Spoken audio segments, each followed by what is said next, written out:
क्या है आध्यात्म? दर्शन, चिंतन धारा, विद्या या संस्कृति की परंपरागत विरासत। आध्यात्म दर्शन यानी जीवन का शाश्वत सत्य। मानव जीवन से जुड़े शाश्वत सत्यों को जानिए और समझिए उपासक डॉक्टर सोहन राज तातेड़ से हमारे खास कार्यक्रम आत्मविज्ञान में। आत्मविज्ञान यानी सही दृष्टि, सही सोच। भाई और बहनों, मातृशक्ति को नमन। स्टूडियो में आपका हार्दिक स्वागत है, अभिनंदन है, सत्कार है। आत्मविज्ञान साइंस ऑफ द सोल कार्यक्रम के अंतर्गत हम आपको राइट विजन, राइट थिंकिंग, सही दृष्टि, सही सोच के अंतर्गत नए नए एपिसोड्स के माध्यम से आपको हम ज्ञान देते हैं, आपको हम सम्यक दर्शन देते हैं और आपकी दृष्टि को खुला करते हैं। जब आपकी दृष्टि बदल जाती है तो आपकी सृष्टि बदल जाती है। तो इसीलिए हम अच्छी दृष्टि देने के लिए आए हैं और ये सारा नए नए एपिसोड के माध्यम से होता है।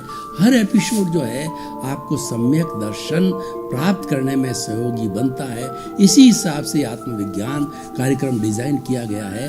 तो आज हमारा बहुत ही सुंदर विषय है, वो विषय है कि मोक्ष किसका।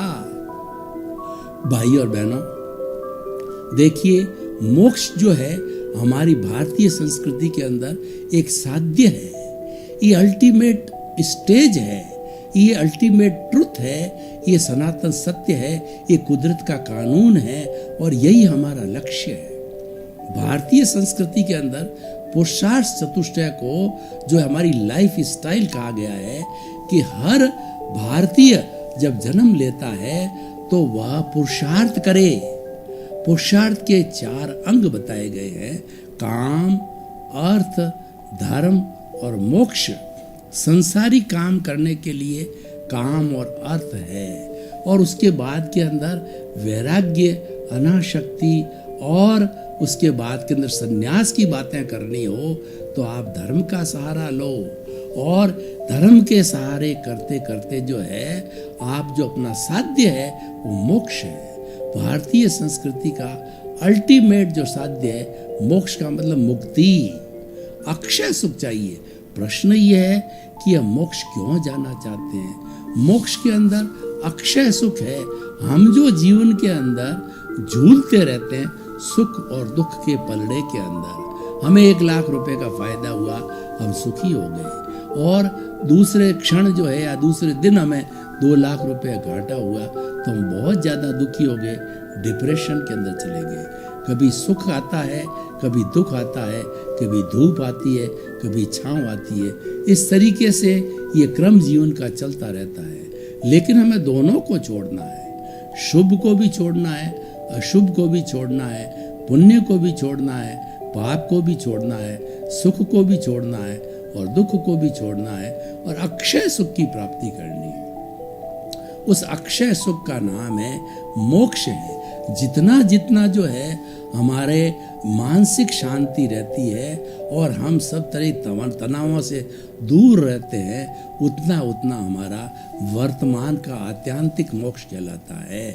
और जब ये हमारा आत्मा के साथ में जो कार्बन शरीर है उसकी सफाई करना है, उसकी सफाई हो जाती है तो वो हमें पूर्ण मोक्ष मिलता है। आत्मा जो है कार्बन शरीर, लिंग शरीर, कॉजल बॉडी जब हट जाती है तो आत्मा शुद्ध, बुद्ध और मुक्त हो जाती है। बद्ध आत्मा माइनस कार्बन शरीर इज इक्वल टू शुद्ध आत्मा यानी मोक्ष। जो हमारे भीतर प्रभु विराजमान है वो स्वयं मोक्ष की स्थिति है, वो स्वयं मोक्ष है। इसका मोक्ष करने की हमारे को कोई आवश्यकता नहीं है, लेकिन वो बद्ध हो गया है, वो कारावास में जकड़ लिया गया है। जकड़ा किसने?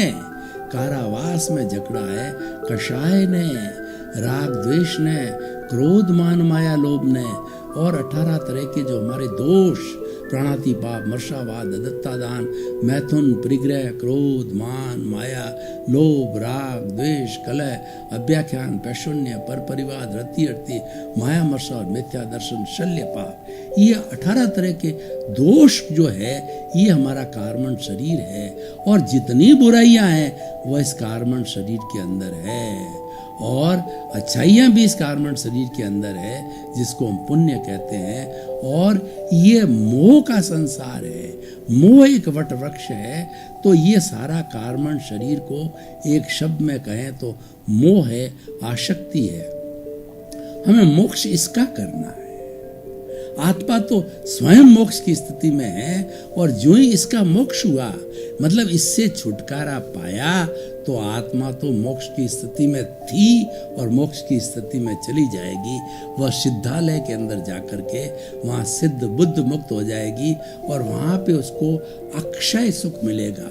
यानी आत्मा के अंदर कोई दुख होता ही नहीं है, आत्मा के अंदर दुख की प्रॉपर्टी नहीं है। आत्मा तो सच्चिदानंद है। सत का मतलब अविनाशी है, जो कभी विनाश नहीं होती। भूत भविष्य वर्तमान में आत्मा थी, है और रहेगी। विनाश शरीर का होता है। और चित्त का मतलब होता है ज्ञान दर्शन, जो है उपयोग लक्षण वो जीव है। आत्मा को उपयोग कहा गया है। इसका लक्षण, जीव का लक्षण क्या है? वो ज्ञान है और दर्शन है। ये दोनों इसके मोड्स हैं, पर्याय है। किसी भी वस्तु का अस्तित्व रखने के लिए जो है उत्पाद और व्यय दोनों चाहिए, तो इसलिए ज्ञान और दर्शन। लेकिन दोनों एक ही, हम एक ही बात करें तो आत्मा का अस्तित्व समाप्त हो जाता है। इसलिए इसके पर्याय रूप में हम इसको ज्ञान दर्शन युक्त कहते हैं। और जो आनंद है इसका लक्षण है, यानी हमें अक्षय आनंद की प्राप्ति करनी है। ये हमारा लक्षण है, ये हमारा उद्देश्य है। तो हमें मोक्ष किसका करना है? हमें मोक्ष करना है कार्बन शरीर का। उसको धोना है, उसकी सफाई करनी है, उसको इस आत्मा से अलग करना है। और ये कार्बन शरीर जो है जन्म जन्मांतर का जो है ये चिट्ठा है, फेविकोल की तरह हमारे आत्मा के अंदर लग गया है। देखिए कि सनमाइका को जो खाती होता है, तो वो किसी लकड़ी के ऊपर फेविकोल को लगा करके सनमाइका को चिपका देता है और उसकी हवा निकाल देता है, तो वो सनमाइका बरसों बरसों तक उस लकड़ी से अलग नहीं होती है। तो उसी तरह से ऐसा फेविकोल है जिसको बंध कहते हैं, जो कि आत्मा और कार्बन शरीर को बांधे हुए है, पर दोनों अलग अलग है। देखिए, कार्बन शरीर जड़ है और आत्मा है वह चेतन है। जड़ किसे कहते हैं? जिसमें वर्ण होता है, गंध होता है, रस होता है, स्पर्श होता है, और जो गलन मिलन धर्मा होता है। यानी हमारा कार्बन शरीर चतुष्पर्शी जो है 8 तरह के कर्मों का पुलिंदा है, जिसकी 148 प्रकृतियां हैं। इसमें शुभ भी है, अशुभ भी है। शुभ है जब उदय में आते हैं तो वो पुण्य कहलाते हैं, और अशुभ जब उदय में आते हैं तो वो पाप कर्म कहलाते हैं। वो उसका परिणाम है।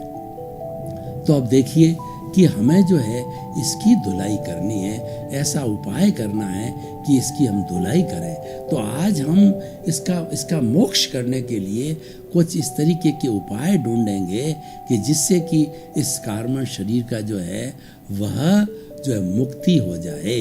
देखिए कि कार्बन शरीर की विशेषता यह है कि आत्मा जो इसको एनर्जी देता है, आत्मा मालिक है।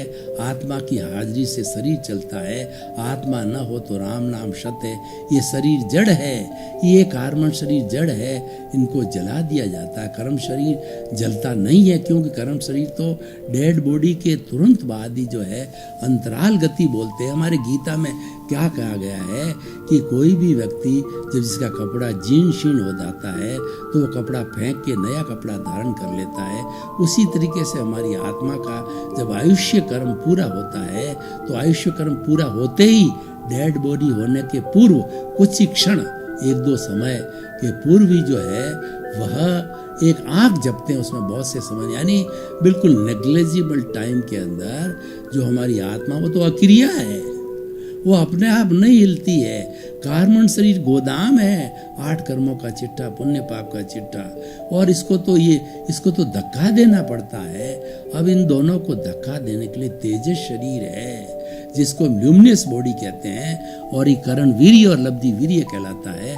आत्मा की शक्ति को लब्धि वीर्य कहते हैं, शरीर की शक्ति को करण वीर्य कहते हैं। दोनों जनरेट होती है, ये तेजस शरीर से होती है। इसको अवचेतन मन भी कहा जाता है। तो ये जो है दोनों को धक्का देता, और तीनों जाकर के वह जिस समय में उनका जन्म होना निश्चित होता है, उस स्थान पर, उस समय पर, उस माँ के गर्भ के अंदर वो जाकर के ये तीनों जन्म ले लेते हैं और नया जन्म प्रारंभ हो जाता है और पूर्व की ये डेड बॉडी जो है समाप्त हो जाती। कार्बन शरीर चला गया, आत्मा चली गई और डॉक्टर कहता नाउ इट इज डेड।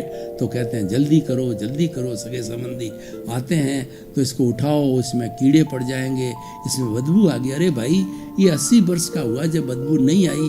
अरे परमात्मा विराजमान था, वो परमात्मा बदबू होने नहीं देता था, कीड़ा लगने नहीं देता था और इसको जो है कंचन जैसी काया वो रखता था। तो हमारा हंसा उड़ गया, मालिक चला गया, इस कारण जो है डेड बॉडी हो गया। तो हमें मोक्ष करना है, वो कार्बन शरीर का करना है, ये हम लक्ष्य बनाते हैं। आत्मा तो मोक्ष है ही ऑलरेडी। अब कार्बन शरीर का मोक्ष करना मतलब इसको दुनाई करना है। तो जैसा मैंने बताया कि इसके अंदर 8 तरह के कर्म होते हैं, 4 तरह के कर्म होते हैं, वो ज्ञानावर्णीय, दर्शनावर्णीय, मोहनीय और अंतराय कर्म है। ये घाती कर्म कहलाते हैं। ये आत्मा का गला घोंटते हैं, आत्मा की घात करते हैं और ये प्योर जो है ये पाप कर्म है। तो इनको जो बंधन के कारण है उसके छूटने का कारण उसका रिवर्स है। मतलब हमारी शक्ति जो है वो प्रतिरोधात्मक शक्ति दी जाती। देखिए हम बीमार क्यों नहीं पड़ते हैं कि हमारी नेचर माँ ने यूनिबिल्ट सिस्टम हमारे भीतर डाल के भेजा है। जितने वर्ष हम जिएंगे वह प्रतिरोधात्मक शक्ति है, उसके अंदर आरबीसी है, वाइट सेल्स है और रेड ब्लड सेल्स है। वो हमारे भीतर जो जर्म्स आते हैं, हमारे कीटाणु जो को बीमार करने आते हैं, उनको झपट लेती है, जैसे कि सैनिक झपटता और बीमार नहीं होते हैं। तो इसीलिए जो इनके बंधन के कारण है, ज्ञानावर्णीय कर्म है, वो ज्ञान का आवरण है और किसी के ज्ञान में ऑब्स्टेकल डालने के कारण ये ज्ञानावर्णीय कर्म बनता है। ये आँख पर पट्टी के समान है। तो इसको हटाने के लिए इस आवरण को जो है ज्ञान को सपोर्ट करो, ज्ञानी को सपोर्ट करो, ज्ञानी की आराधना करो, ज्ञान को बांटो। जितना जितना हम ज्ञान के पल्ले में रहेंगे, ज्ञान को बांटने में, लेने में, सहयोग करने में, उतना ज्ञानावर्णीय कटना रहेगा। दर्शनावर्णीय कर्म होता है वह जो है वह एक पुजारी की तरह होता है। पुजारी ने भगवान के मंदिर के सामने पर्दा डाल दिया और वो कहता दर्शन नहीं हो सकते। तो हम कैसे करें? यानी आत्मा अनुभूति नहीं होती, आत्मा का दर्शन नहीं होने देता, वो हमारा दर्शनावर्णीय कर्म है। श्रद्धा पैदा नहीं होने देता है। तो जो ज्ञानी पुरुष है वो जैसे कि जो है वो हमारे पंच परमेष्ठी है, अरियंत, सिद्ध, आचार्य, उपाध्याय और साधु, इन लोगों के प्रति श्रद्धा करो। जैसे उनसे हम इनसे ज्ञान लेते हैं, इनके प्रति भक्ति करो, भगवान की वाणी में श्रद्धा करो। तो जितना जितना श्रद्धा का कार्यक्रम बढ़ाते हैं त्यों त्यों ये जो है वो पुजारी के रूप में, यानी ये आवरण दर्शनावर्णीय कर्म हटता रहता है। और तीसरा मोहनीय कर्म जो है ये शराबी की तरह होता है। शराब व्यक्ति जब पी लेता है उसको भान नहीं रहती, वो तो नाली में भी चला जाता है। घर में आता है तो उसके सामने माँ है या बेटी या पत्नी, उसको कोई भान नहीं होता है, भान भूल जाता है। तो मोह आसक्त होकर के व्यक्ति करता मैं, मेरा धन, मेरा परिवार, मेरे बच्चे और मेरी ज्वेलरी, मेरा बैंक बैलेंस, मेरा ऐश्वर्य और जो मेरा पद, मेरा प्रतिष्ठा, वो रोपण करता है कर्ता भाव का, वो कर्ता बनता है। ये मैंने किया, ये मैं हूँ। तो ये सारा जो है ये मोहनीय कर्म है। तो मोहनीय कर्म शराबी की तरह है। तो अकर्ता भाव लाओ, इसकी प्रतिरोधात्मक शक्ति, इसको धुलाई करने का, इसको धोने का क्या है? अनाशक्ति पैदा करो, त्याग पैदा करो, वैराग्य पैदा करो और संवर पैदा करो और उसके बाद में संभाव पैदा करो। यानी किसी को दोषी मत समझो, दुनिया में किसी को दोषी मत समझो। जगत निर्दोष, सब मेरा दोष। दुनिया में किसी का दोष होता ही नहीं है, सारी दुनिया पवित्र है। और ये हमारा जो सृष्टि है, जो 84 लाख जीवा योनि है, सब वीतराग है, मेरी आत्मा वीतराग है। ये दोष मेरे कार्बन शरीर में है जिसकी हम चर्चा कर रहे हैं, इसको धोना है। मुख्य उद्देश्य इसकी धुलाई करना है।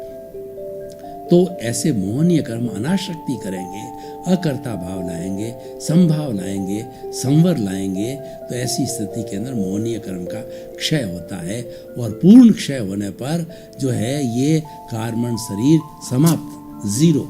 जितने परमाणु हैं हम धीरे धीरे इन सब परमाणुओं को घटा देंगे, उसको निर्जरा कहते हैं। संपूर्ण निर्जरा के बाद में कार्बन शरीर का मोक्ष हो जाता है।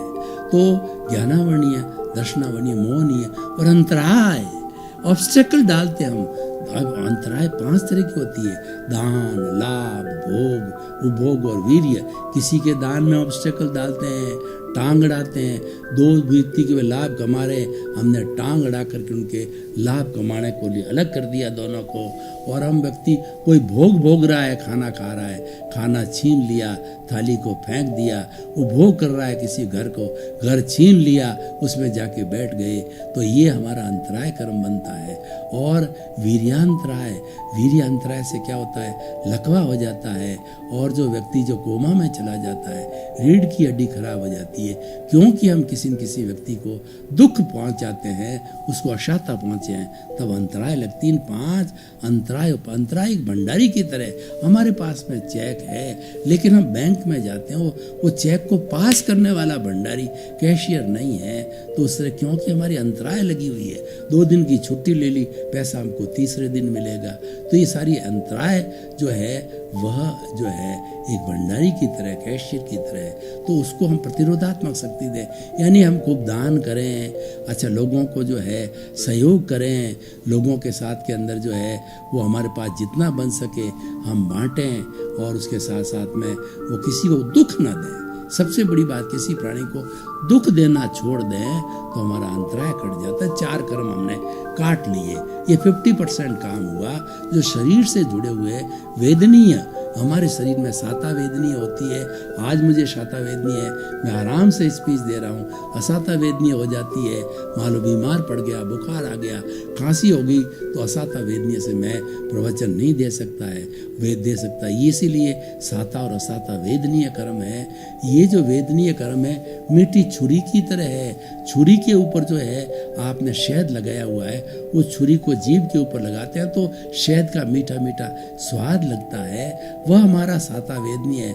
लेकिन थोड़ी असावधानी हुई और वो छुरी चल गई तो जीभ कट जाती है, असादा वेदनीय। इसको मीठी छुरी के समान कहा गया है। तो इसीलिए हम किसी के सुख के अंदर खलल न पड़े, किसी को तकलीफ न दें, मन से, वचन से, काया से, करने से, करवाने से, अनुमोदने से, और किसी को तोड़े नहीं, किसी का हाथ पैर नहीं तोड़ें, फालतू जो है हम वन नहीं काटें, पेड़ों को नहीं काटें, पानी को फालतू नहीं बना के, सब में जीव है, हमारी तरह आत्मा है। तो इस तरीके से हम वो किसी को वेदना नहीं देंगे तो वेदनीय कर्म नहीं बंधेगा। और उसके बाद होता है आयुष्य कर्म। आयुष्य 4 तरह होता है, नर गति, तिर्यंज गति, मनुष्य गति, देव गति। हम मनुष्य बने हैं, सरल प्रकृति से मनुष्य बनता है।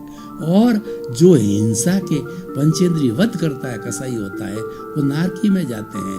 और अच्छा तप, त्याग, तपस्या, अनाशक्ति, वैराग्य, साधु जीवन करता है, वह देवलोक के अंदर जाता है।